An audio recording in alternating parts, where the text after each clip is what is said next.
আমার সম্মানিত ভাই ও বোন, আসসালামু আলাইকুম আর রহমতুল্লাহ। আপনি কি জানেন যে আপনার মস্তিষ্ক প্রতিদিন ৭০,০০০ চিন্তা প্রক্রিয়া করে? এটি একটি অসাধারণ ৩ পাউন্ডের মহাবিশ্ব, যেখানে ১০০ বিলিয়ন নিউরনগুলো ৫০০ ট্রিলিয়ন সিনাপসের সংযোগ করে, যা ঘন্টায় ৩০০ মাইল পর্যন্ত গতিতে ভ্রমণ করতে পারে। চলুন আজকের ভিডিওতে আমরা বোঝার চেষ্টা করি দৈনন্দিন এতগুলো বিষয়ের মাঝে কোন ৪টি বিষয়ে আমাদের সরাসরি না বলে দেওয়া উচিত। তাহলে চলুন শুরু করে ফেলি।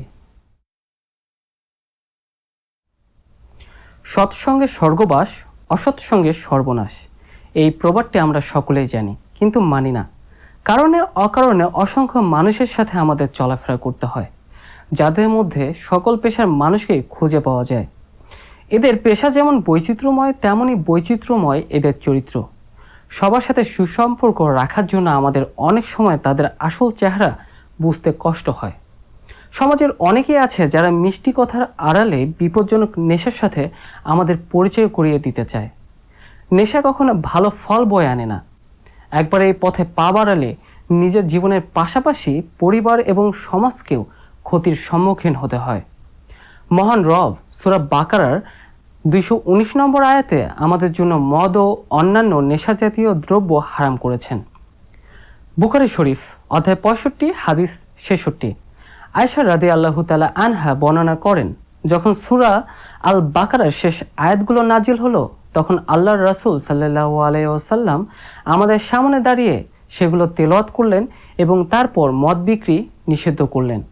আমার সম্মানিত ভাই ও বোন, এখানে মদ শুধুমাত্র একটি উপমা হিসেবে ব্যবহৃত হয়েছে। মদ দিয়ে সকল নেশাজাতীয় দ্রব্যকেই নিষেধ করা হচ্ছে। বুখারী শরীফ অধ্যায় ৬৫ হাদিস ১৩৮। উমর রাদিয়াল্লাহু তাআলা আনহু আমাদের এই বিষয়টি পরিষ্কার করে দিয়ে বলেছেন, মদ নিষিদ্ধের আয়াতটি নাজিল হয় যখন মদিনাতে ৫ ধরনের মদ ছিল, যার কোনোটাই আঙ্গুর থেকে তৈরি হয়নি, কিন্তু আঙ্গুর থেকে উৎপন্ন মদ হারাম। এ থেকে এই বিষয়টি পরিষ্কার যে প্রতিটি নেশা উদ্বেগকারী জিনিসেই হারাম বা নিষেধ। বাংলাদেশের মাদকদ্রব্য নিয়ন্ত্রণ আইন ২০১৮ মাদকদ্রব্যের ব্যবহার, উৎপাদন, বিতরণ এবং ব্যবসার ক্ষেত্রে কঠোর নিয়মাবলী এবং শাস্তির বিধান করে। এই আইনের অধীনে যে কোনো ধরনের মাদকদ্রব্য সেবন, বিক্রয়, পরিবহন বা মজুত করা শাস্তিযোগ্য অপরাধ। এই আইনে আপনি যদি প্রথমবার মাদক সেবন করেন, তাহলে আপনার সর্বোচ্চ ৫ বছর কারাদণ্ড ও জরিমানা হতে পারে। তবে দ্বিতীয়বার ৭ থেকে ১০ বছর কারাদণ্ড এবং জরিমানা হতে পারে।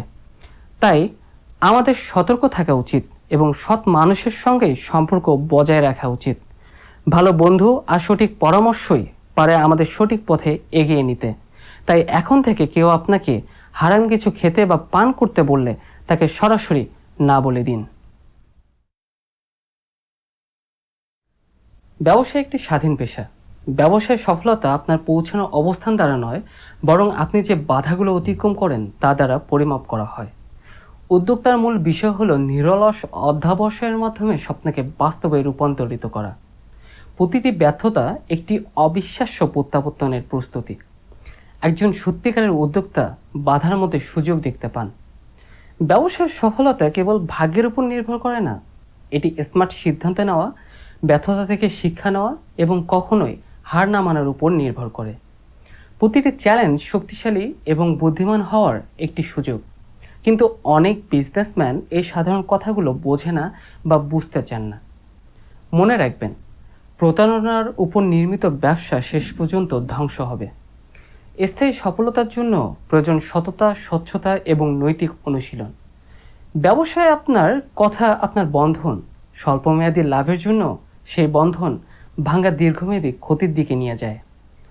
অসততা হয়তো স্বল্পমেয়াদে লাভ এনে দিতে পারে, কিন্তু দীর্ঘমেয়াদে এটি বিশ্বাস এবং বিশ্বাসযোগ্যতা নষ্ট করে। প্রকৃত সফলতা সততার ভিত্তির উপর নির্মিত। আমার ভাই ও বোনেরা, the drugs ordinance 1982, the penal code 1868 section 415 to 420, the consumer rights protection act 2009, the competition act 2012 এবং the standards of weights and measures ordinance 1982 এর আইন অনুসারে অসৎভাবে ব্যবসা করার ফলে আপনার জরিমানা অথবা জরিমানা সহ জেল হতে পারে।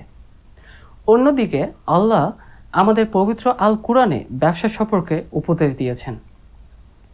মহান আল্লাহ আমাদের ওজনে কম দিতে এবং অন্যকে ঠগাতে নিষেধ করেছেন। সূরা আল বাকারার আয়াত 188, সূরা আল আরাফ ও সূরা আল হুদ আয়াত 85, সূরা আল ইশরাত আয়াত 35 এবং সূরা আশ-শুআরা আয়াত 181 থেকে 183 এর তাফসির পড়লে আপনি সহজেই বুঝতে পারবেন। তাই আল্লাহর নির্দেশিত পথে ব্যবসা করলে আপনি কেবল দুনিয়াতে নয়, আখিরাতেও সফল হবেন। স্বল্পমেয়াদী লাভের জন্য অসততার পথে হাঁটবেন না, কারণ তা দীর্ঘমেয়াদে আপনাকে ধ্বংসের দিকে নিয়ে যাবে।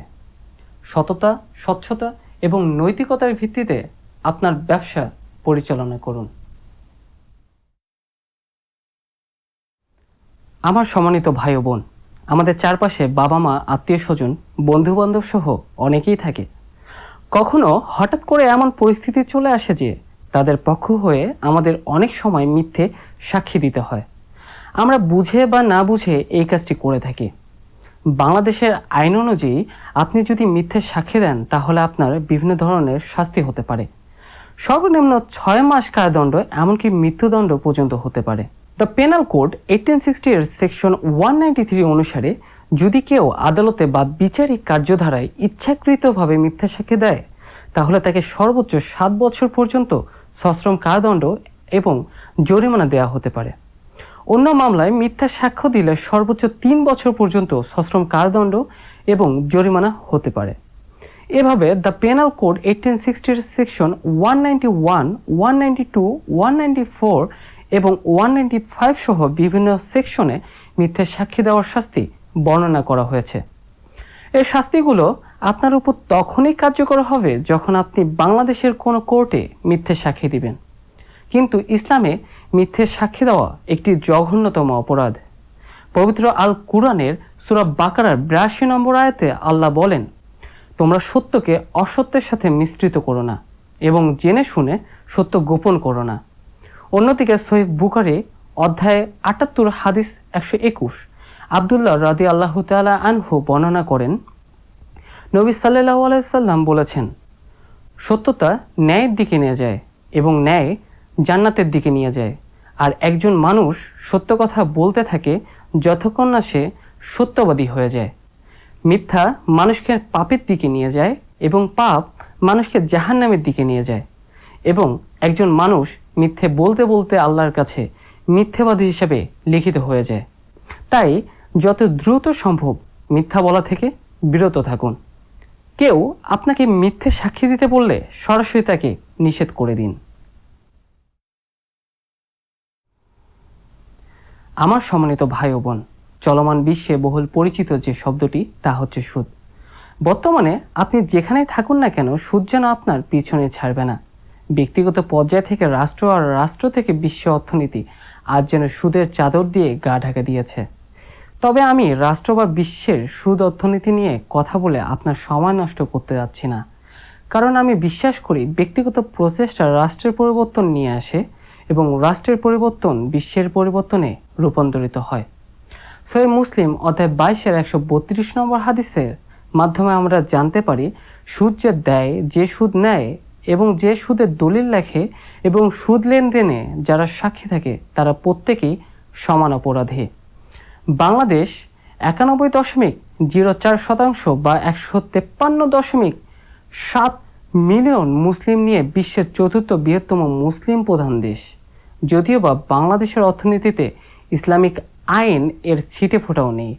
তাই আমার সম্মানিত ভাই ও বোন, আপনাকে নিজের প্রচেষ্টায় সুদ থেকে নিজেকে রক্ষা করতে হবে। আপনি বা আপনার পরিবারের কেউ সুদের সাথে জড়িত থাকলে তাদের বোঝানোর দায়িত্ব আপনার নিজেরই। আপনি নিজে কখনো সুদ নেবেন না, অন্যকে সুদের ভিত্তিতে কিছু দিবেন না।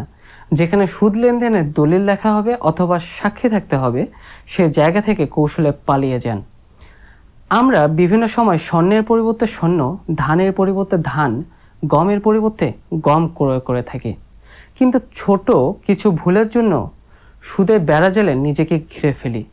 সহিহ মুসলিম অধ্যায় 22 এর 103 নম্বর হাদিস অনুসারে, যদি আপনি সমপরিমাণ ও সমমানের পণ্যের মাঝে এবং নগদে লেনদেন করেন তাহলে আপনার জন্য তা ঠিক আছে, কিন্তু মান বা পরিমাণের তারতম্য হলে বা বাকি থাকলে তা আপনার জন্য সুদ বলে বিবেচিত হবে।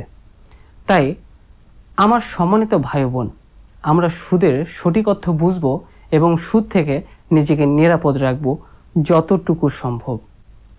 এতক্ষণ ধরে আমি অনেক বড় বড় 4টি বিষয়কে অনেক সংক্ষিপ্ত আকারে সহজ করে বোঝানোর চেষ্টা করেছি। আশা করি আপনারা এই ভিডিওটি দেখে উপকৃত হবেন। সকলে ভালো থাকবেন। আসসালামু আলাইকুম ওয়া রাহমাতুল্লাহি ওয়া বারাকাতুহু।